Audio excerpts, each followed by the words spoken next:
হয়, নমস্কাৰ। হয়, কোনে কৈছিলে? মই তপ্নজ্যোতি গগৈ গহপুৰৰ পৰা ক'লো। স্বপ্নজ্যোতি। হয়। কওক। আপোনাৰ লগত বিশেষ কেইটামান কথা পাতিবৰ কাৰণে ফোন মাৰিলো। হা। মই এতিয়া স্কুল টাইম, মই দেৰিকে কথা পাতিম। নাই। আপুনি যে স্কুল টাইম বুলি কৈছে, দেৰিকে কথা পাতিম বুলি কৈছে, ঠিক আছে মানি লৈছো। কিন্তু মানে এই আমাৰ যোনটো আপোনাৰ জনগোষ্ঠী, হয়তো আপুনি নিজেও জানে 600 বছৰ ৰাজত্ব কৰিছিলে ন আহোমে। আপুনি হয়। আপোনাক যদি এটা প্ৰশ্ন কৰো, আপুনি বেয়া পাব নেকি বাৰু? নকওঁ, একো বেয়া নাপাওঁ, কওক। আহোম জনগোষ্ঠীৰ ধৰ্মটো কি বাৰু আপুনি কওকচোন এবাৰ। আহোম জনগোষ্ঠীৰ ধৰ্মটো কি? আপুনি মোক প্ৰথম সেইটোকে উত্তৰ দিয়ক। কি হ'ব লাগে আপোনাক? নাই, আপোনালোকেতো আমাৰ ধৰক চকলং বিয়াখন আপোনালোকেতো তাত যাব নোৱাৰে বুলি লিখি দিলে ন?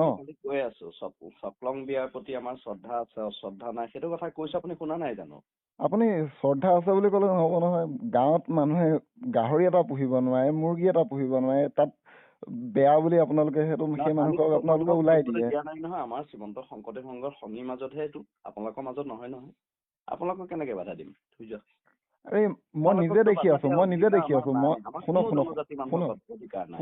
যিসকলে শ্ৰীমন্ত শংকৰদেৱ সংঘৰ সংগী পদ ল'ব, আবেদন কৰিব।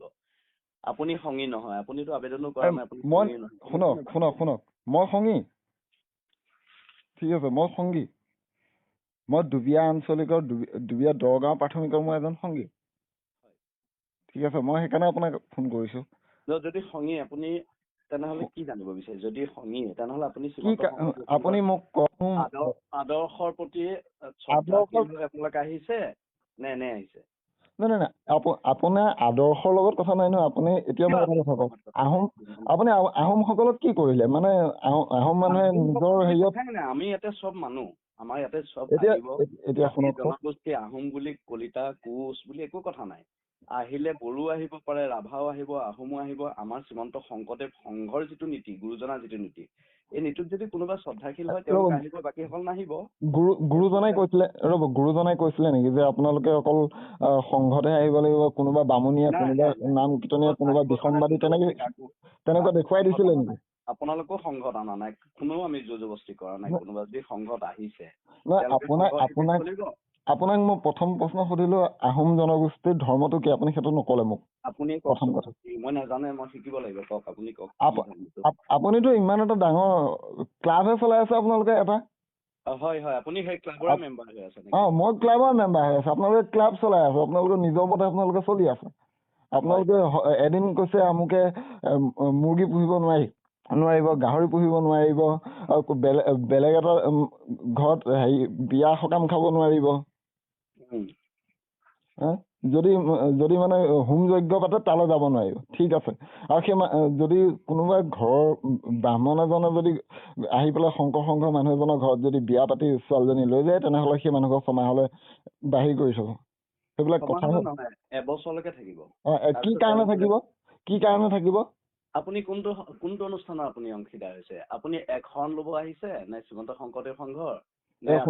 আপোনালোকে যে ভাগ কৰি আপুনি ৰিলিজনত কি লিখে? হিন্দু লিখে। ৰ'ব, আপোনালোকে ৰিলিজনত লিখে হিন্দু। আপুনি ৰিলিজনত লিখে হিন্দু, আৰু হিন্দুৰ মাজতে ভাগ কৰি থাকিব। আপুনি দেখিছেনে বাৰু কিছুমানে ৰিলিজন মুছলিম লিখে, সিহঁতৰ কিন্তু মাজত ভাগ নাই একো। কি কাৰণে নাই? আপোনালোকৰ কাৰণে হৈছে এইবিলাক। আপোনালোকে এদিন কি কৰিছে, আমুক সংঘ তাঁতলৈ নাযাবি, আমুক বামুণীয়া তাঁতলৈ নাযাবি, সেইবিলাক ভেদভাৱ দেখুৱাই আপোনালোকে সমাজখন ধ্বংস কৰিছে। এটা কথা স্পষ্টকে কওঁ, আপোনালোকে যেতিয়ালৈকে মানে হেৰিটো থাকিব ন, ধৰক 90 দশকৰ আগৰ মানুহখিনি যেতিয়ালৈকে থাকিব ন, তেতিয়ালৈকে মানি চলিছে। আপুনি কি নীতি মানে সংঘত যে আপুনি যে আহিলে, কি দেখি পেলাই আহিলে সংঘলৈ? আপুনি যে আহি গুচি আহিলে, কিয় আহিলে? কি কাৰণে? মোৰ ককা দেউতাৰ পৰা ধৰি সকলোখিনি থকাৰ কাৰণে বৰ্তমানো মই আছো। কিন্তু আপোনালোকৰ এইবিলাক ভেদভাৱ নীতি,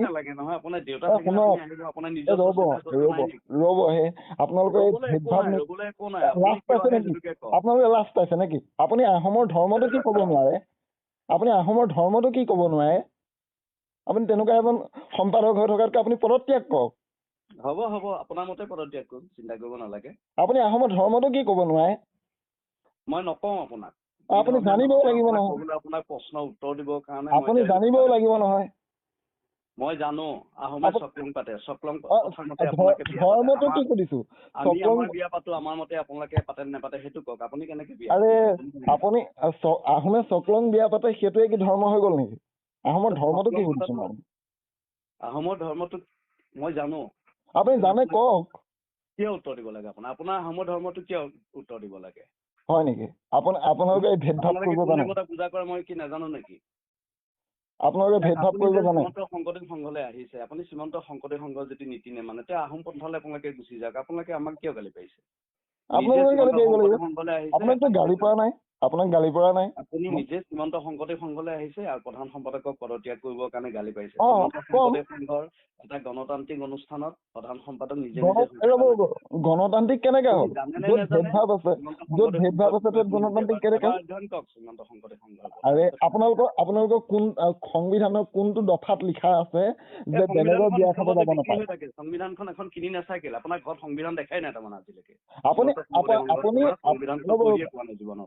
আপুনি সম্পাদক হিচাপে আপুনি ফেচবুকত পোষ্ট কৰক যে ইমানটো দফাত আমুক নম্বৰত আছে, ফটো মাৰি পেলাই আপুনি পোষ্ট কৰক যে আহোমৰ বিয়া খাবলৈ যাব নাপায়। শ্ৰীমন্ত শংকৰদেৱৰ সংবিধান 4 পুথি প্ৰকাশ কৰি ৰাজহুৱাকে বিক্ৰী হৈ আছে, মই পোষ্ট কৰি থাকিব লাগে। আপুনি দেখাওক যে এইটো দফাত এনেকে লিখি দিছে যে আহোমৰ ঘৰত বিয়া খাবলৈ গ'লে 6 মাহ হলে বহিষ্কাৰ কৰি থোৱা হ'ব, বামুণৰ ঘৰত বিয়া খাবলৈ গ'লে 6 মাহ হলে বহিষ্কাৰ কৰি থোৱা হ'ব।